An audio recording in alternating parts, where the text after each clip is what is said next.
In a fight that's been promoted as mixed martial arts versus boxing, 47-year-old UFC Hall of Famer Randy Couture will serve as the MMA welcoming committee for heavyweight boxer turned mixed martial arts rookie James "Lights Out" Toney. The two-time Fighter of the Year has held boxing titles from middleweight all the way up to heavyweight as he enters foreign territory, with few giving the boxing great much of a chance and deeming him expendable. You know, who knows what's going to happen in that fight, but, you know, I'm happy for James. He's a great boxer, and, you know, I'm looking forward to him fighting Randy Couture, the legend of MMA. So, you know, it's going to be good things for both boxing and MMA on when they fight. Hopefully the difference in styles will make it an interesting fight. I know Randy is a great grappler, and hopefully, you know, he'll probably try to take him down, but you never know. I mean, he looked very lean when I saw him last week. I didn't talk to him much about it, but I'm sure maybe it's because he's doing more sparring, because, you know, when you're doing more stand-up sparring, you get leaner. The speed kind of leans you out more, and I think that's what he's been doing. So, who knows? It's going to be an interesting fight for sure. Since the inception of mixed martial arts, fight fans have always debated which combat sport is superior, boxing or MMA. On one hand, you have boxing, the sweet science, the most traditional form of pugilism. I take no one lightly. That's never been my style. Love me, hate me, write up this, write that. Y'all know how I am when it comes to this. I'm a true to the game. On the other, you have modern-day MMA, three-dimensional combat using multiple bodily weapons, the incorporation of traditional martial arts forms such as jiu-jitsu, wrestling, and Muay Thai. And he is like a shark. He smells the blood in the water, and he goes to town, and now that is it! On Saturday night, 41-year-old James "Lights Out" Toney will step outside his realm and enter the UFC Octagon for his first professional mixed martial arts bout. James, lights out. And now, and there's a right hand by Toney to knock Littles down. Holy! We legends, baby. In the most notable boxing versus MMA clash in history, current IBA heavyweight champion James Toney can send shockwaves through the combat sports world if he can pull off an upset victory over UFC Hall of Famer Randy Couture. He's been running his mouth saying he's going to knock everybody out. I'd be happy to welcome him to MMA. While many observers are already calling this fight a freak show, James Toney insists it's nothing but. He considers this a freak show fight. What do you make of that? And the only freak show I got is between my legs. With today's great boxers surpassing Toney, he is using the popularity and mainstream exposure of mixed martial arts to get back on top. Meanwhile, the 47-year-old UFC trailblazer Couture remains a dominant mixed martial artist. Captain America is proud to represent his sport on Saturday night. I think it's a great crossover fight. You know, since I've been in this sport for 13 years, everybody's been comparing us to boxers. So to have a world-class boxer finally step up and sign on the dotted line is a big deal. I hope Toney doesn't win, because, you know, it doesn't look good for MMA. You know, Randy, just try not to play with the stand-up too much, stick to what you're best at, and shut all the boxers' mouths. While few can discredit Toney's accomplishments in a boxing ring, the Michigan native's motives for giving MMA a shot at the age of 41 are certainly questionable. The guy's one of the best boxers that we have ever known. You know, he's just in there to have a good time. A lot of people say boxing's dead, but according to Mayweather's last salary, I tend to disagree 100%. I think win or lose for James Toney, it doesn't bode well for our sport. You know, I don't think that, on the other hand, what's the guy he's fighting? Randy Couture would want to go in the ring and fight James Toney in the boxing ring. So I don't know why James Toney would stoop to that type of level. And I think it's a black eye to the sport of boxing for us, you know, true boxing guys like myself and many others around the world. I think that's a kick in the ass for us. I think that MMA, they already believe they're better than us, and I think that James Toney going into that genre, it's just a wrong move. But who's ever been able to stop James Toney from doing what James Toney want to do anyway? So. Some critics are already accusing the UFC of throwing James Toney to the wolves. After all, Couture is a two-division champion with wins over a who's who of MMA royalty, including Tito Ortiz, Chuck Liddell, and Vitor Belfort. I think it's all ridiculous, because if you know, let James Toney get his feet wet. That's like getting Brock Lesnar and having a boxing debut and be like, look, Brock, you're fighting Vladimir Klitschko. Makes no sense to me. It would never happen. But I guess they want to try to make an example, and it might backfire. You know what I'm saying? So we'll see what happens. I don't think exactly. I don't think this fight makes sense. But Randy should go in there and take him down and destroy him. Despite stepping out of his comfort zone and taking the leap into mixed martial arts, Toney insists he wanted to fight the upper echelon of UFC fighters. I don't want to fight none of these bums, the only kind of fighters. I want the best. I wanted this man right here, but he was sick. I didn't know that. So then I said, how about Chuck whatever his name is, Chuck Liddell. He was sitting there all scared and nervous. I wasn't gonna hit him there. You know what I'm saying? And then Kimber, whatever you call him, Kimber Slice. They ain't want that. So then, which guy came up? So they said, well, I want to walk with James Toney and baptize him to the UFC. Fine, let's do it. Ain't no problem. Toney, who was named Ring Magazine Fighter of the Year for 1991 and 2003, has been working with quality training partners to prepare for the fight with Couture. I forgot my dad, King Mo Masasi, a couple of the guys, Antonio McKee. So I've been working with some good fighters, some good athletes. But it's only a few months enough time to learn about all the intricacies associated with the world's fastest growing sport? I don't know jiu-jitsu, I don't know wrestling. All that I know how to do is fight, period. But I don't know nothing about the sport. Just tune in, always swing. Y'all find out how much I know about the sport. While Couture possesses clear advantages on paper coming from an NCAA Division I wrestling background, Toney packs a mean punch, and in this sport, sometimes that's all it takes. And, I'm sure one time out of 10, Toney's going to land a shot, he's going to land, he's going to connect, and it's going to be lights out. Is he really decent on the ground and submitting guys like King Mo or Dean Lister, or is he just talking, trying to get a paycheck and be out of there in like 20 seconds? So we'll see. James Toney is, a character in the sport. I think he's bringing a complete different aspect. Boxing fighters don't know how to promote fights better than anybody in the world. That's what they know how to do. But he's coming to MMA, he's coming to our sport. Can he knock out Randy? Absolutely. But will he? I think Randy could probably get a hold of him first, take him to the mat and take him out of his world. But Randy's getting up there in age, and James Toney is no joke with his punching power, and his style of boxing, I think, is good for MMA because he's so slick. It's a fight that makes me nervous because Randy's carrying the whole sport on his shoulders in this fight, and James Toney is one of those guys, yeah, if the fight goes to the ground, it's over in 10 seconds, or if Randy gets him to the cage. But I mean, that 10-second gap when he's closing the distance is when James Toney is at his best. So that's what scares me about this fight, because Randy's, like I said, carrying the weight of MMA on his shoulders.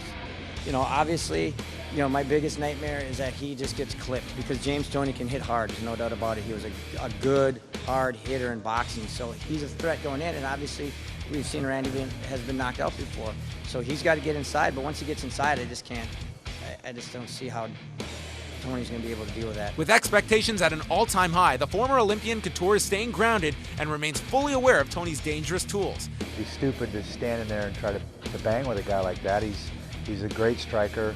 I think there'll right away be some holes in his game. The obvious one is on the ground. How much is he going to be able to learn between now and that fight at the end of the summer in the ground realm and the ground fighting?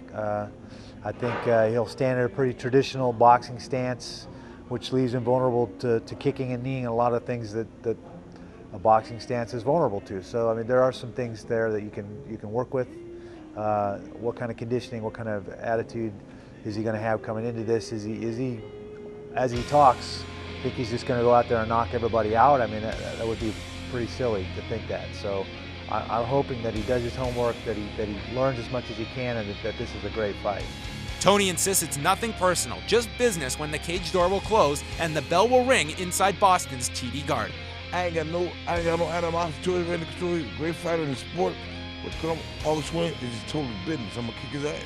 Well past his prime, one has to wonder how genuine Toney's MMA bid really is. Is the outspoken 22-year boxing veteran rightfully confident or in over his head? The natural intends on taking the brash boxer to school, but with the opportunity of a lifetime, Toney can shock the world and dispatch one of mixed martial arts' elite pioneers. It doesn't matter who wins or loses, the boxing versus MMA debate is sure to carry on. The question is, who will have bragging rights come Sunday after Toney battles Couture in a clash of epic proportions? Robin, this is the one that has a lot of people's interest. It's a freak show by the very definition that Dana White has given it. James Toney stepping into a UFC Octagon for the first time. What have you thought about just the idea behind this promotion, putting together a boxing versus MMA bout?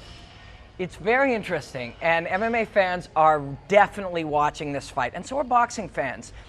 It is a bit of a freak show fight, but I think it's a very interesting fight, and I can't wait to see it. Now, a lot of people are expecting Randy Couture to have very little problems with James Toney, but I think at the end of the day, this guy is still a very, very solid striker, one of the best that boxing has produced, and does have that puncher's chance. Well, that's the crazy thing, is every time I hear somebody say a puncher's chance, we are talking about the heavyweight champion or a heavyweight champion in boxing. He's got to have more than a puncher's chance. He's going to be dangerous everywhere, dangerous in the clinch, dangerous standing, but this is a mixed martial arts fight, and when he's on his back, I don't care what level of heavyweight champion you are, you're not going to knock a guy out from your back. Is that what you do if you're Randy Couture? Just initiate the takedown and get it where he is most uncomfortable on his back? Absolutely. Couture does not want to stand in there with a 260-pound heavyweight boxing champion. He wants to put this on the ground. He wants to get on top of him, rough him up with some elbows, and just slowly pick away at him, you know, through a round or two and get the finish that way. We always say that a loss in mixed martial arts is not the end of someone's career, but in the case of Randy Couture in this fight, would a loss damage his legacy in the sport? I don't think so. I think it would just be very, very interesting. If Toney can find a way to win this fight, it'll turn MMA on its head for, you know, a month or two for sure, at the very least. It'll get everybody talking and re-examining things. The truth is, I think if these two were to fight 10 times, I think Couture would win 8 or 9 of them.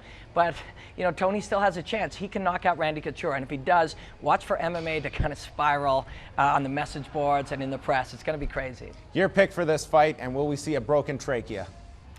Well, like I said, 8 times out of 10, Randy Couture wins this fight. You know, in all likelihood, he puts Toney on his back, he lands some elbows, and he works till he gets his back, chokes him out, or punches him out. But on the off chance that Toney wins, it'll be very, very interesting.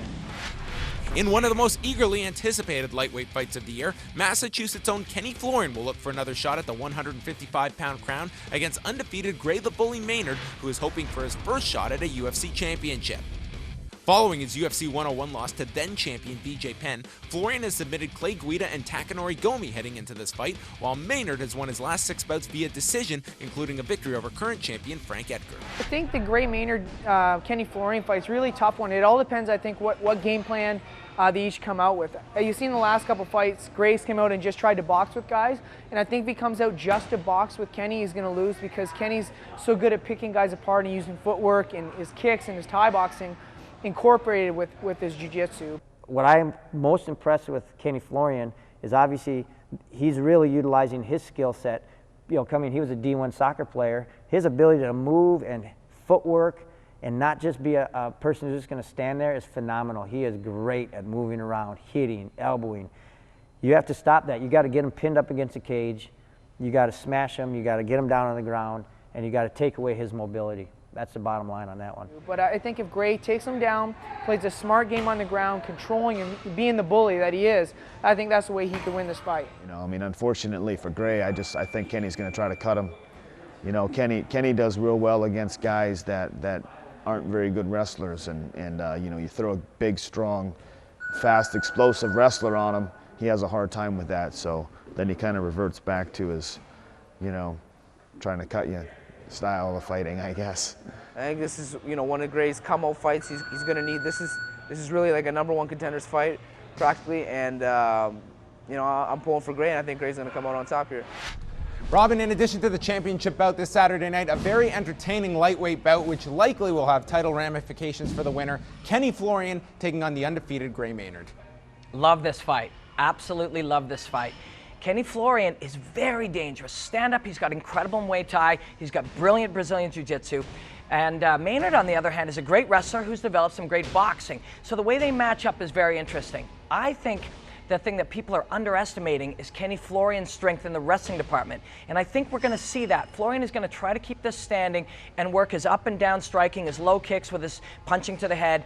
And I think Florian definitely has the advantage in this fight. We've seen Kenny Florian speak publicly about his wrestling skill and improving it at Zahabi MMA. If you're Kenny Florian going into a fight where a win is very, very crucial to getting a title rematch, do you test Gray Maynard on the ground, or do you stick to standing on your feet? Are we going to see Florian's wrestling come out in this fight? We're going to see Florian's wrestling come out in this fight in his counter wrestling, in his desire to keep this fight standing, I believe.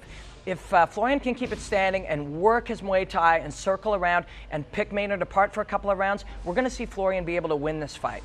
Zahabi MMA has the best wrestling for mixed martial arts, and that's where Florian's been training, and you're going to see Florian do very, very well in the wrestling department.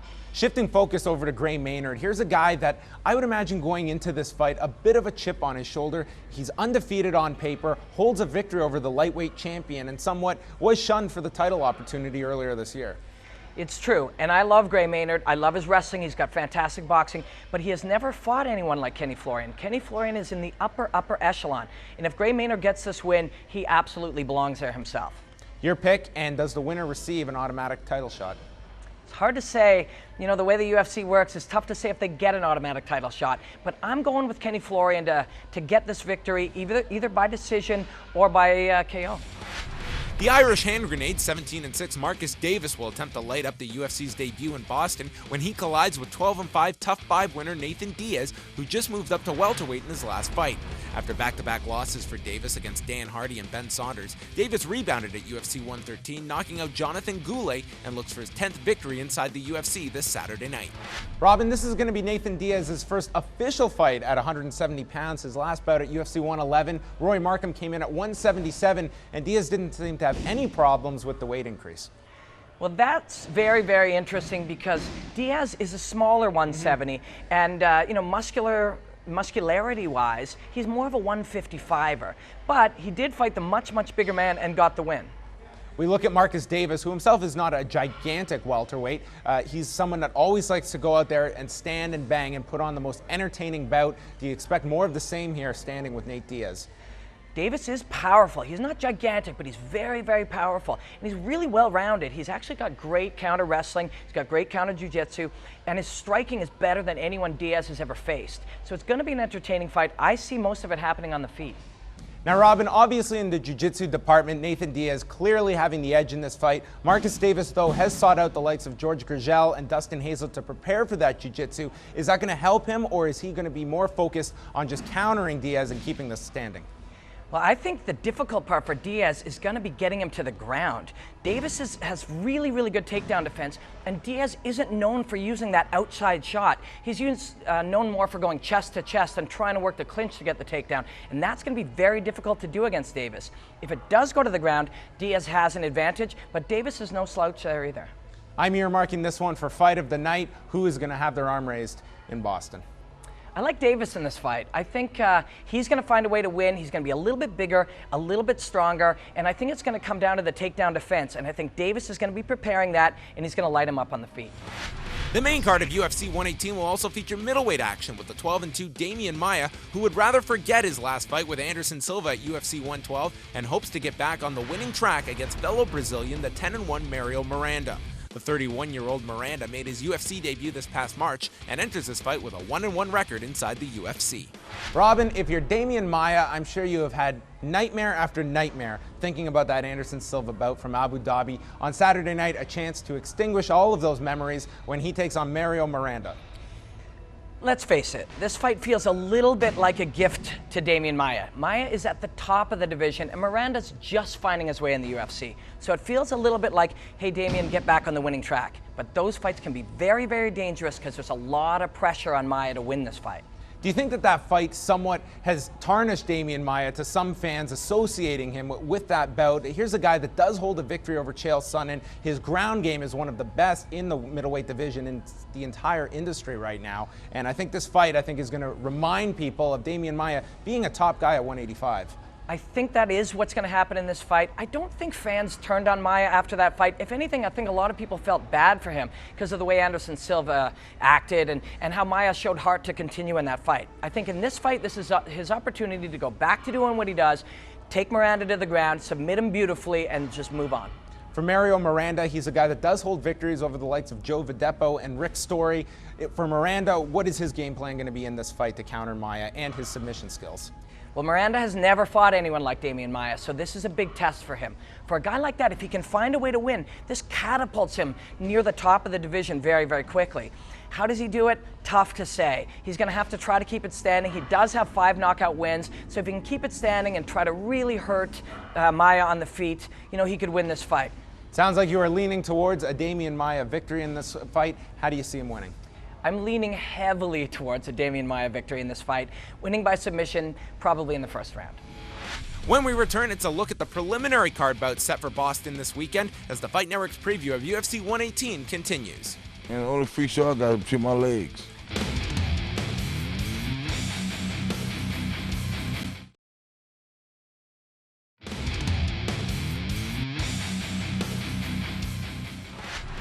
In preliminary card action Saturday night at UFC 118, Ultimate Fighter 5 cast-off Gabe Rudiger returns to the UFC, having put together a 6-fight win streak outside of the company, but it won't be a pushover by any stretch as he is matched with the 18-6 Joe Lozon, who himself was a member of the Tough 5 cast. Lozon is coming off of a unanimous decision loss to Sam Stout in the fight of the night at this past January's UFC 108 card.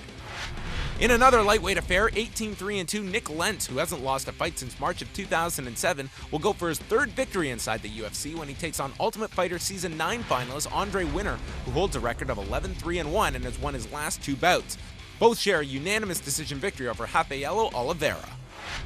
11-4 middleweight Dan Miller is in a must-win scenario after losing his last 3 bouts when he takes on 5-1 John Salter. This fight was originally scheduled for Salter to fight Phil Baroni, who had to pull out of the card due to an injury.